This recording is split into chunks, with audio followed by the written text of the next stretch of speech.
Watch out, watch out, watch out! His name is John Cena!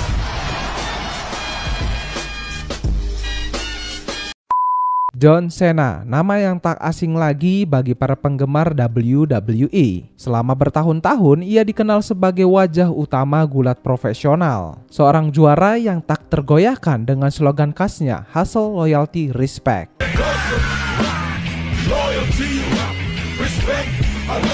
Namun siapa sangka bahwa pria yang dulu dikenal sebagai pegulat paling dominan di ring, kini menjadi salah satu bintang Hollywood yang semakin bersinar.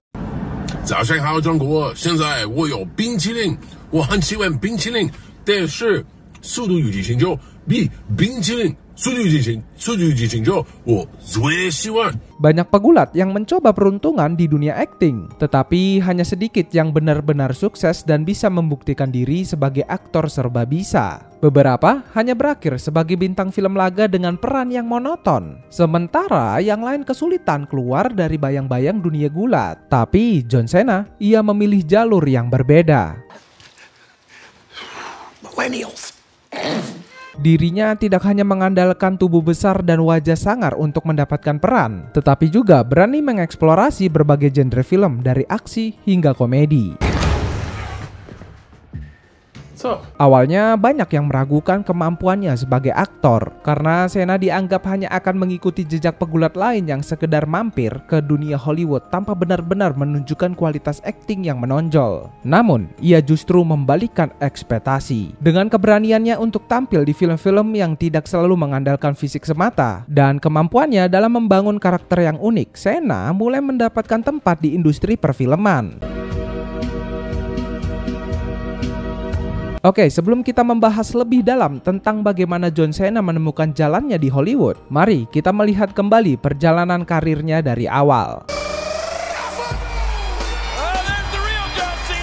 John Felix Anthony Cena Jr. lahir pada 23 April 1977 di West Newbury, Massachusetts, Amerika Serikat. Ia tumbuh dengan keluarga yang mencintai olahraga dan memiliki ketertarikan besar pada dunia kebugaran sejak kecil. Ayahnya, John Cena Sr. adalah seorang komentator dan promotor gulat profesional. Sementara ibunya, Carol Cena, memiliki keturunan Italia dan Kanada. Sebagai anak kedua dari 5 bersaudara, Cena sudah menunjukkan jiwa kompetitifnya sejak usia dini. Saat remaja, Cena bersekolah di Cushing Academy, sebuah sekolah asrama di Massachusetts, sebelum melanjutkan pendidikannya ke Springfield College. Di sana, ia menjadi bagian dari tim sepak bola Amerika dan bermain sebagai center dengan nomor punggung 54, yang kemudian menjadi angka ikonik dalam beberapa merchandise WWE miliknya. Advanced to play in the NCAA Division III Championship.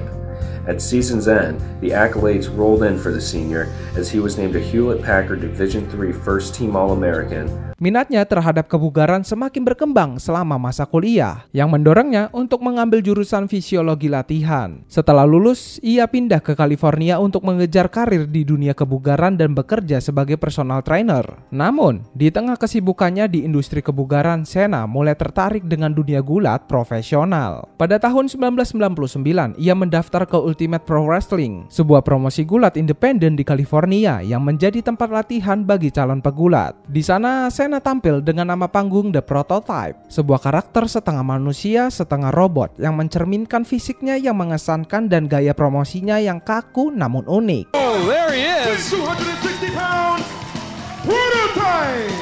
Look at the massiveness of the monster! Berkat tubuhnya yang atletis dan dedikasinya, ia segera menarik perhatian pencari bakat WWE. Lalu tahun 2001 menjadi titik penting dalam karir Cena ketika ia menandatangani kontrak dengan WWE dan dikirim ke Ohio Valley Wrestling, sebuah program pengembangan pegulat muda WWE. Di sana, ia berlatih bersama calon bintang masa depan seperti Brock Lesnar, Randy Orton, dan Batista. Cena dengan cepat berkembang sebagai pegulat dan berhasil memenangkan OVW Heavyweight Championship sebelum dipanggil ke roster utama WWE. 200 251 pounds, the prototype, John Cena.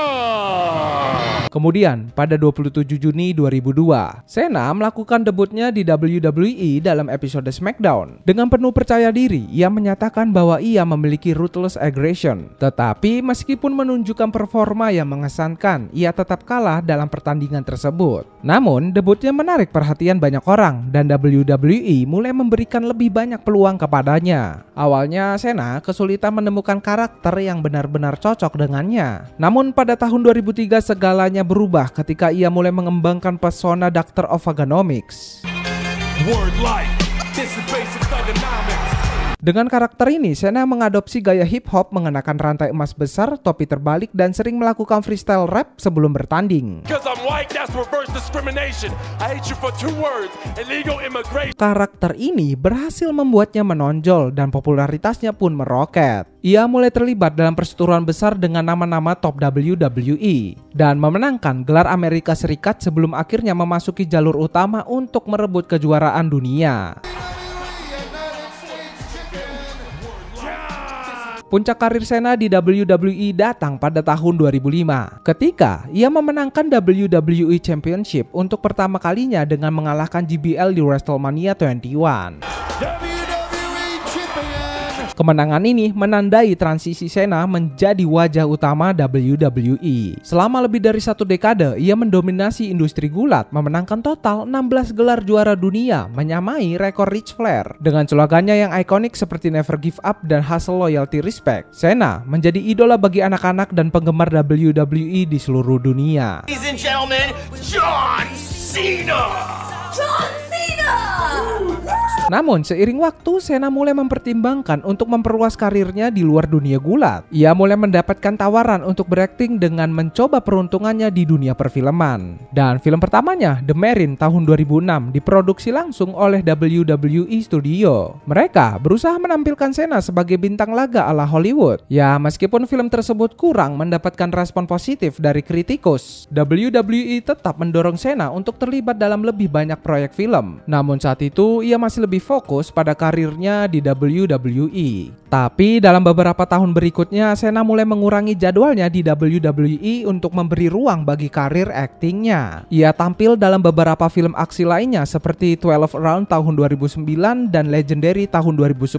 Tetapi tidak ada yang benar-benar sukses besar. Namun Cena tidak menyerah. Alih-alih hanya mencoba menjadi bintang aksi seperti Dwayne Johnson, ia mulai bereksperimen dengan genre lain, terutama komedi. Titik balik dalam karir aktingnya datang pada tahun 2015 ketika ia mendapatkan peran pendukung dalam film komedi Trainwreck, di mana ia memainkan karakter yang kocak dan tidak takut tampil konyol. Peran ini membuktikan bahwa Cena memiliki bakat komedi yang kuat dan sejak itu ia mulai mendapatkan lebih banyak kesempatan di Hollywood. You can't find me, I'll be the closest one on Grindr. Namun, peran yang benar-benar mengubah karirnya datang pada tahun 2021 ketika ia bergabung dengan DC Extended Universe sebagai Peacemaker dalam The Suicide Squad garapan James Gunn. Karakter ini begitu sukses sehingga mendapatkan serial spin-off sendiri di HBO Max yang semakin memperkuat posisi Cena sebagai aktor yang bisa diandalkan di Hollywood. Nothing like a bloodbath to start the day. They call you Peacemaker. Berkat keberhasilannya sebagai Peacemaker, ia mulai mendapatkan tawaran untuk lebih banyak proyek besar, termasuk Fast and Furious 9 dan Argyle. Namun, kesuksesan John Cena di dunia akting tidak bisa dilepas dari perbandingan dengan rekan-rekannya sesama mantan pegulat, terutama Dwayne The Rock Johnson. Go ahead. Huh, yeah. Oh, Rock, thank you so much. Kedua pegulat ini memanfaatkan ketenaran mereka di WWE untuk membuka pintu menuju dunia Hollywood. Dan dalam hal ini mereka menunjukkan dua jalur yang cukup berlawanan, meskipun dengan tujuan yang serupa, yaitu sukses di dunia perfilman.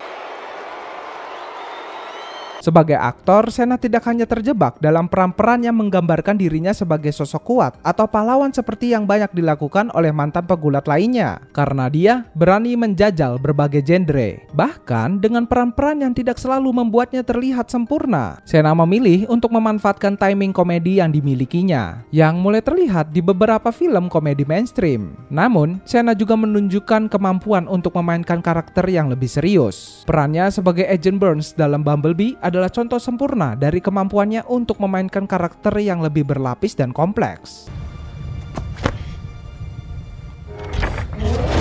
Lalu, seperti yang sudah saya katakan sebelumnya, puncak peran ikonik Cena yaitu sebagai Peacemaker dalam The Suicide Squad dan serial spin-off yang sangat sukses di HBO Max. Dalam serial ini, kita melihat sisi emosional, rapuh, dan bahkan kontroversial dari Peacemaker yang dibawakan dengan sangat baik oleh Cena. Tentu saja, elemen komedi yang tetap kuat, tetapi melalui serial ini, Cena berhasil menunjukkan kedalaman aktingnya dan memperlihatkan kepada dunia bahwa ia bisa melakukan lebih dari sekedar lelucon dan adegan laga. You're almost 50 years old and you still dress like a Teletubby.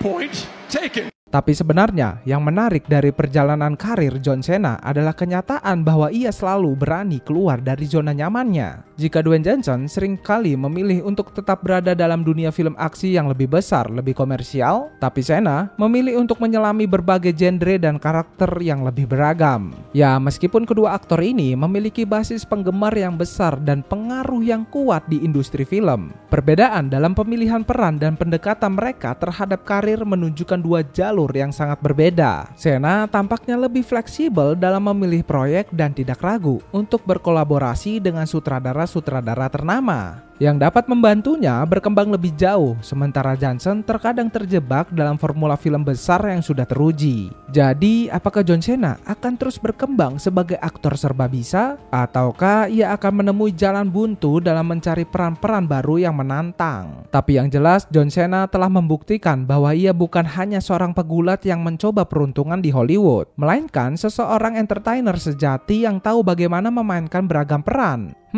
Akankah ini membawanya ke puncak karir yang lebih tinggi, ataukah ia akan tetap berada di persimpangan antara aksi dan komedi? Itu adalah pertanyaan besar yang hanya waktu yang bisa menjawabnya.